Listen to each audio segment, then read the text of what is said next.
Cheguei! Quais declarações o MEI deve apresentar neste ano de 2022? Olha, o microempreendedor individual, o MEI, no campo do direito é pessoa física.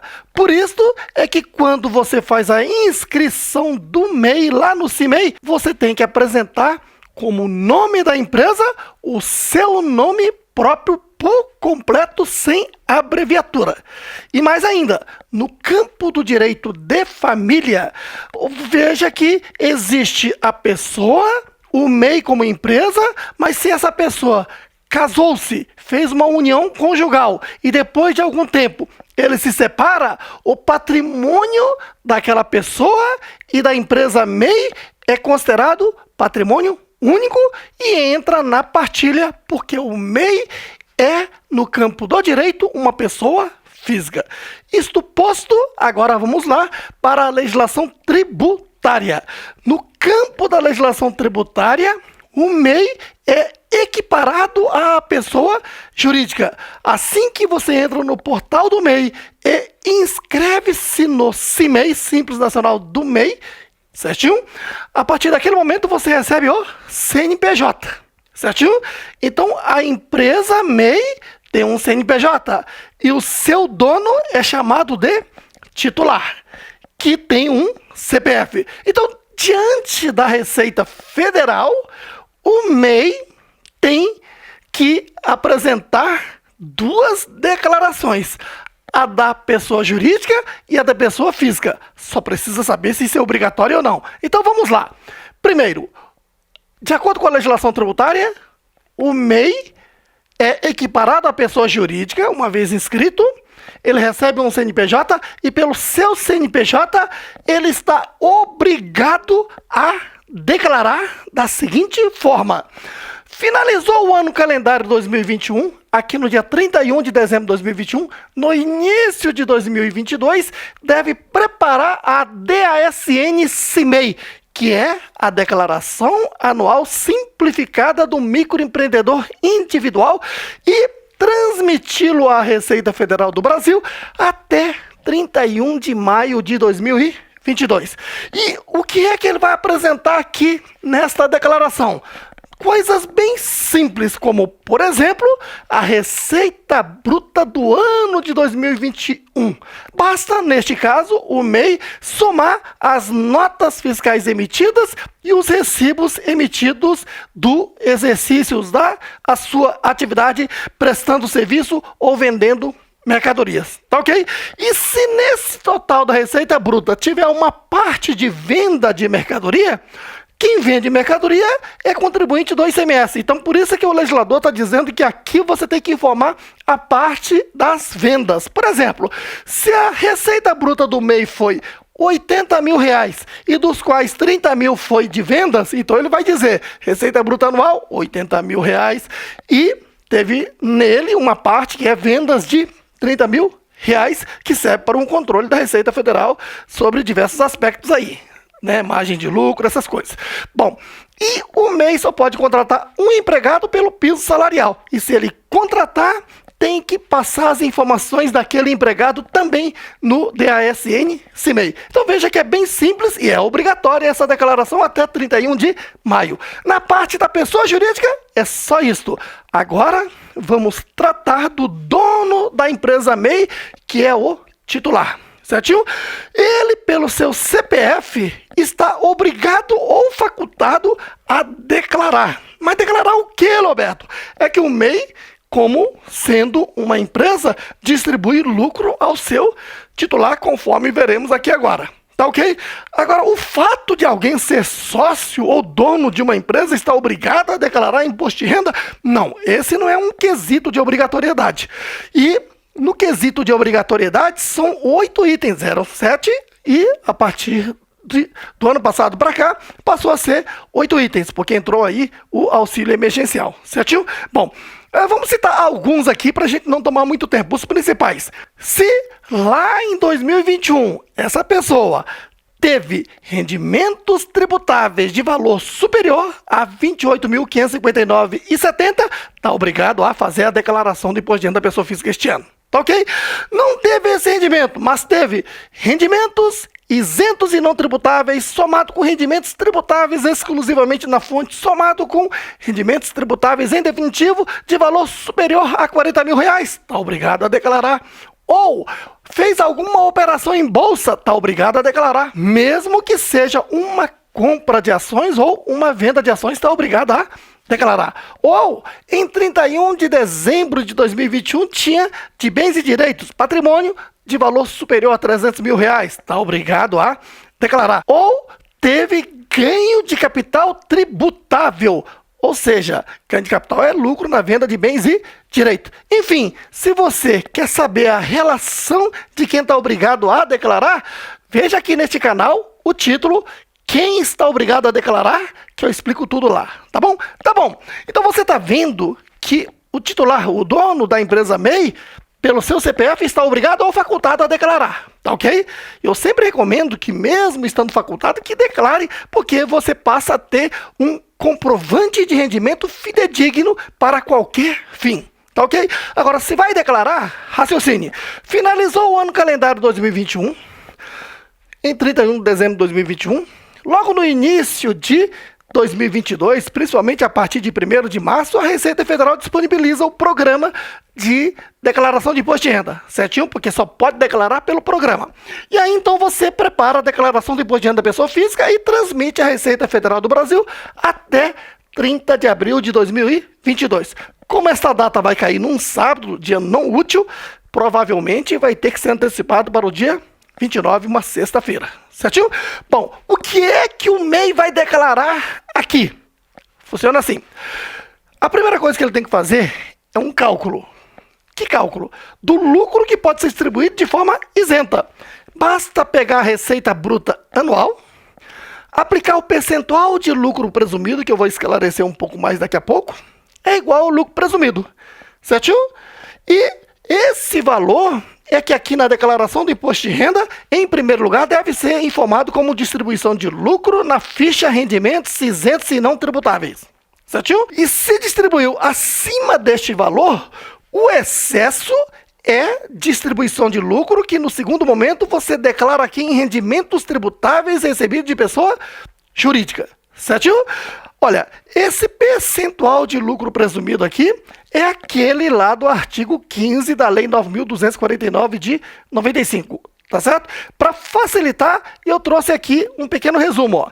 Nota: principais percentuais do lucro presumido. Atividade de venda de mercadorias, o lucro presumido é 8%, certinho? E serviços, os principais, ó, transporte de cargas, 8%, transportes de passageiros, 16%. Aí nós temos serviços hospitalares, serviços gráficos, etc. Tá ok? É só você verificar aqui na lista do artigo 15. E os demais serviços em gerais, que não estão listados especificamente, a margem de lucro presumido é de 32%. Beleza? Bom, agora vamos para a prática. Exemplo, dados do ano de 2021. Receita bruta anual dessa pessoa é de R$81.000. Eu já coloquei pelo teto máximo, porque o MEI não pode faturar mais do que R$81.000 no ano, não é isso? Senão se desenquadra. A atividade dessa pessoa é serviços de tatuagem. Serviço de tatuagem está autorizado lá naquela relação do anexo 11 da resolução CGCN 140 de 2018. A distribuição de lucro foi de R$ 48.767,76. Olha, eu coloquei esse valor já pensado e calculado, onde esta pessoa que é tatuadora, que faturou o limite máximo de 81 mil, pode distribuir um valor máximo de R$ 48.767,76 sem pagar imposto de renda. Como funciona? Olha, a primeira coisa que essa pessoa tem que fazer é o cálculo do lucro presumido, não é isso? Para saber quanto que de 81 mil é isento. Então pego receita bruta de 2021, R$ 81 mil, aplico o percentual de lucro presumido, no caso o tatuador é 32%. Pronto, encontrei o lucro presumido de 25.920, certinho? Então esse valor pode ser distribuído a esse tatuador de forma isenta. Agora vamos só recordar, abrindo um rápido parênteses, que no meu curso eu sempre digo o seguinte: não perca de vista que a declaração do imposto de renda é um algoritmo onde não há aplicação sem origem correspondente. A aplicação são os gastos. Declaração de bens e direitos e pagamentos efetuados. Então, se você gastou 10 milhões de reais, vai ter que provar à Receita Federal qual a origem desse recurso. Não justificaria, por exemplo, se você gastou 25 milhões e só tem 20 milhões de origens. Quando isso acontece e você não consegue provar esses 5 milhões, a legislação tributária considera que esses 5 milhões aí é um rendimento tributável sujeito à tabela progressiva do imposto de renda, certo? Por isso é que na declaração do imposto de renda você tem que enxergar sempre o seguinte, que o total de origens tem que ser maior ou igual a aplicações. Se for menor, então aí você vai para a malha fina sem sombra de dúvida, tá ok? Então vamos lá declarar o tatuador. Veja, esse lucro presumido é o primeiro item que você vai declarar. Onde? Aqui na ficha rendimentos isentos e não tributáveis, distribuição de lucro 25.920, certinho?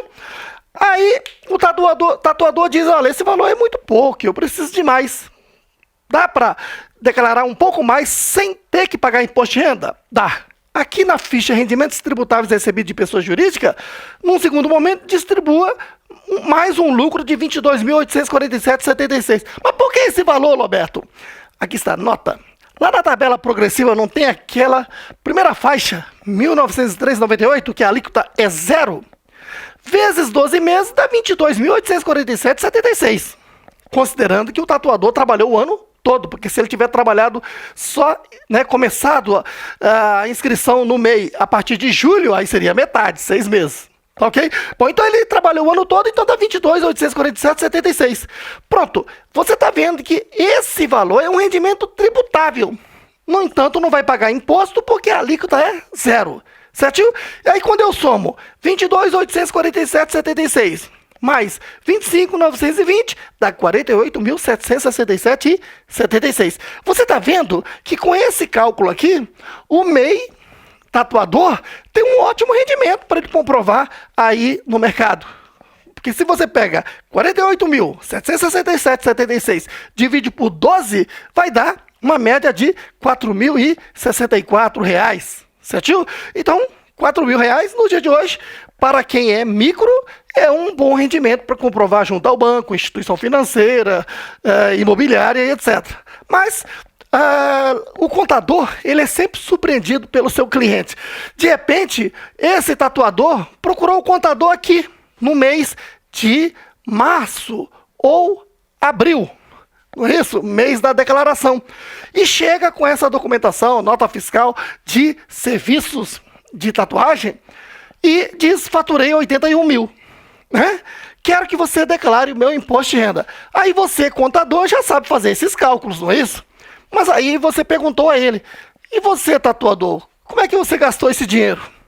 Aí ele diz, olha, eu gastei com o meu dia a dia, comprando alimento, passagem, etc. Né? Mas eu comprei um carro no valor de 60 mil reais. Olha, 60 mil reais ele vai ter que declarar aqui em declaração de bens e direitos o carro, certinho? Veja, se ele tem 60 mil de aplicações, ele tem que provar a origem disso. Até agora só tem 48 mil. Então só resta ao contador declarar onde? Aqui, em rendimento tributável recebido de pessoa jurídica, um valor que chegue a pelo menos 60 mil ou mais, certinho? Nesse caso, como ultrapassa esse valor, ultrapassa 1.903,98 vezes 12, vai ter incidência de imposto a ser recolhido. Agora, em que momento que tem que ser pago? Então, veja, quando se trata de rendimento tributável recebido de pessoa jurídica, primeiro, por que é um rendimento tributável recebido de pessoa jurídica? É só você verificar aqui, olha, o titular da empresa MEI, né, o proprietário, pelo seu CPF, está declarando, não é isso? E MEI é equiparado à pessoa jurídica. Então, no campo da legislação tributária é dito o quê? Pessoa jurídica. E você já sabe a regra da retenção que você estudou aqui no meu curso de imposto de renda. Quando uma pessoa jurídica paga a renda da pessoa física e incide imposto, ele está obrigado a reter e recolher. Então, em que momento que ocorre a retenção? Se o tatuador apareceu agora em maio ou abril, lembre-se que essa retenção está ocorrendo aqui em 31 de dezembro de 2021. Portanto, como o imposto de renda da pessoa física é em regime de caixa em bases mensais, então a retenção se ocorreu aqui em 31 de dezembro de 2021, o vencimento desse DAF é 31 de janeiro. Se vai pagar agora, já tem juros e multa para ser recolhido. Certinho? É um ponto que você tem que estar atento. Outro ponto é que muita gente me pergunta: Roberto, será que eu posso fazer esses cálculos de uma forma organizada mês a mês? Posso. Posso fazer esses mesmos cálculos aqui, mês a mês. Assim, ó, finalizou o mês de janeiro, por exemplo, certinho? Aí você pega a receita bruta de janeiro, aplica o percentual de lucro presumido 32%. Vamos supor que esse valor deu R$2.000, certinho? Aí você pode acrescentar mais R$ 1.903,98, que é a primeira faixa da tabela progressiva. Já vai dar o quê? R$ 3.903,98, quase R$4.000, não é isso? Mas o tatuador diz: não, eu quero aí uma média de R$6.000. Então, nesse caso, vai incidir imposto de renda sobre o que excede, certinho? E aí, se incidir o imposto de renda aqui em 31 de janeiro, tem que ser recolhido até 28 de fevereiro, e assim ele faz todos os meses. Tá ok? Dificilmente algum MEI faz tudo isso, porque tem que pagar o contador para isso, não é isso? E se dá esse trabalho todo, de repente, a maioria não faz, mas pode fazer se quiser. Se você é uma pessoa super organizada e quer tudo organizado, pode fazer mês a mês, tá ok?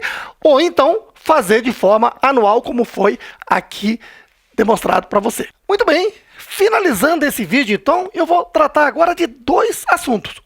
Eu vou fazer uma síntese, um resumo do que foi falado até agora e, por último, te apresentar o fundamento legal de tudo isso que foi falado. Beleza? Olha, a distribuição de lucro é isento do imposto de renda também para o MEI. De que forma? Basta distribuir a ele o lucro presumido, que é calculado da seguinte forma: pego a receita bruta anual, aplico o percentual de lucro presumido, lá do artigo 15 da Lei 9.249 de 95, e pronto, encontrei o lucro presumido de uma forma bem simplificada, certinho? Então, basta distribuir esse valor ao MEI, que é isento do imposto de renda, tá ok? Outro detalhe importante é que o Código Civil, a Lei Ordinária 10.406 de 2002, diz o seguinte, que todas as empresas estão obrigadas a ter uma contabilidade no diário, exceto o MEI. No entanto, a lei não proíbe de fazer uma contabilidade. E se o MEI resolver de forma facultativa fazer uma contabilidade, e se o lucro contábil for maior do que o lucro presumido, pode-se distribuir ao MEI o lucro contábil de forma isenta, certo?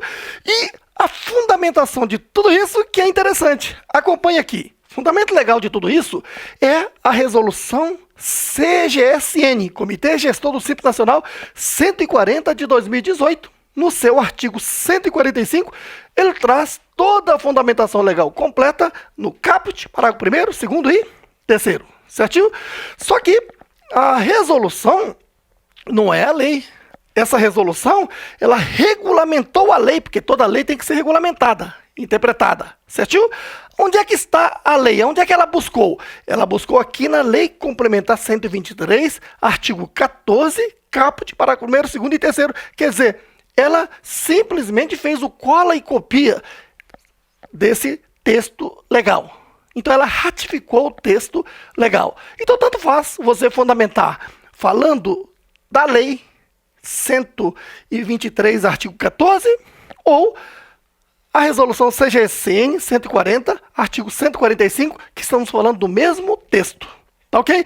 Agora, vamos fazer a interpretação histórica, porque assim é que deve ser feito. Certinho? Então, começa lá atrás. Em 2006, veio a Lei Complementar 123, que é a Lei do Simples Nacional para microempresa e empresa de pequeno porte, que hoje tem receita bruta máxima anual de R$ 4.800.000. Certinho? E não tinha o parágrafo 3º. naquele momento em 2006. Só tinha caput para o primeiro e segundo para o Simples Nacional, ME e EPP. Vamos interpretar essa parte então. O caput diz o seguinte, que a distribuição de lucro para microempresa e empresa de pequeno porte do Simples Nacional é isenta do imposto de renda nos termos do artigo 10 da Lei 9.249 de 95. Esse artigo 10, ela isentava a distribuição de lucro para empresas do lucro presumido, lucro real e lucro arbitrado a partir de 96. E tiveram que, então, trazer aqui para dentro da lei do Simples Nacional para dizer que a distribuição de lucro é isenta do imposto de renda também para a ME e EPP do Simples Nacional. Portanto, é o caput que diz que a distribuição de lucro das empresas do Simples Nacional é isenta. Tá ok? Bom, o parágrafo 1º diz o seguinte, que para distribuir lucro isento, tem que pegar a receita bruta anual, que é a receita da atividade fim, aplicar o percentual de lucro presumido do artigo 15 da Lei 9.249 de 95, repito, encontro o lucro presumido, subtraio o imposto de renda da pessoa jurídica que está lá no DAS. No DAS do Simples Nacional tem até 8 tributos. Um deles é o IRPJ. Eu subtraio só o IRPJ. Aí eu encontro o lucro presumido líquido. É esse lucro presumido líquido que pode ser distribuído de forma isenta para as empresas do Simples Nacional, ME e EPP. Entendido aí? E aí, o parágrafo 2º, então, parágrafo 1º, certinho? E o parágrafo 2º está dizendo o seguinte, a empresa do Simples Nacional, se fizer a contabilidade conforme determina a legislação comercial, porque a legislação comercial diz que as empresas do Simples Nacional também estão obrigadas a ter uma contabilidade, certinho? Então ele diz, ó, a empresa do Simples Nacional, se provar por meio da sua contabilidade que o seu lucro é maior do que o lucro presumido líquido, então nesse caso, aplica-se a distribuição do lucro contábil, esquecendo o lucro presumido líquido. Ou seja, distribui-se o maior entre o lucro presumido líquido e o lucro contábil para as empresas do Simples Nacional, ME e EPP. Certinho? Muito bem. Isto lá em 2006, que entrou em vigor em 2007. E aí, posteriormente, em 2008, veio a Lei Complementar 128, que criou a figura do MEI dentro do Simples Nacional. Como assim? A Lei Complementar 128 alterou dispositivos da Lei Complementar 123 e inseriu o MEI dentro do Simples Nacional. Portanto, o MEI faz parte do Simples Nacional. Daí, CIMEI, Simples do MEI. Não é um simples à parte, é dentro do próprio Simples Nacional. Certinho? E, posteriormente, em 2016, veio a Lei Complementar 155, que trouxe profundas alterações no Simples Nacional. O que importa é que o artigo 3º da Lei Complementar 155 inseriu o parágrafo 3º no artigo 14 da Lei Complementar 123, que diz o seguinte, aplicam-se ao MEI os mesmos dispositivos aplicados ao Simples Nacional. E aí você tem que interpretar. Veja, os dispositivos do Simples Nacional é o caput parágrafo 1º e 2º. Caput diz que a distribuição de lucro é isenta. Parágrafo 1º, distribui-se o lucro presumido líquido. Não é isso? Aí você diz, mas Roberto, então no MEI tem que subtrair o lucro, o imposto de renda? Não. Aí é que entra a questão da interpretação, ó. Porque no caso do MEI, o que o MEI paga? Ele paga imposto de renda? Não. Ele paga um valor fixo mensal que estão inseridos até 3 itens. Quais são? INSS de 5% sobre o salário mínimo, mais ISS de até de R$5 e ou ICMS de R$1. Quer dizer, MEI não paga IRPJ. Por isso é que o MEI distribui o lucro presumido. e não se fala em lucro presumido líquido. Isso é interpretação do parágrafo 3º, certinho? E se aplica ao MEI os mesmos dispositivos do Simples Nacional, o parágrafo 2º está valendo para o MEI, onde o MEI não está obrigado a ter uma contabilidade. No entanto, se ele fizer uma contabilidade e esse lucro for maior do que o lucro presumido, então ao MEI pode ser distribuído o lucro contábil de forma isenta. Muito bem! Se você entendeu e gostou deste conteúdo, olha, clique aí na descrição deste vídeo que você vai encontrar todas as informações a respeito deste professor e dos cursos que ele ministra. E olha, se você gostou mesmo deste conteúdo, dê logo uma porrada no like e inscreva-se no canal para ajudar este professor e fazer com que esse conteúdo chegue a mais pessoas. E não esqueça de ativar o sininho para você receber a notificação dos próximos vídeos que eu vou lançar. Tamo juntos!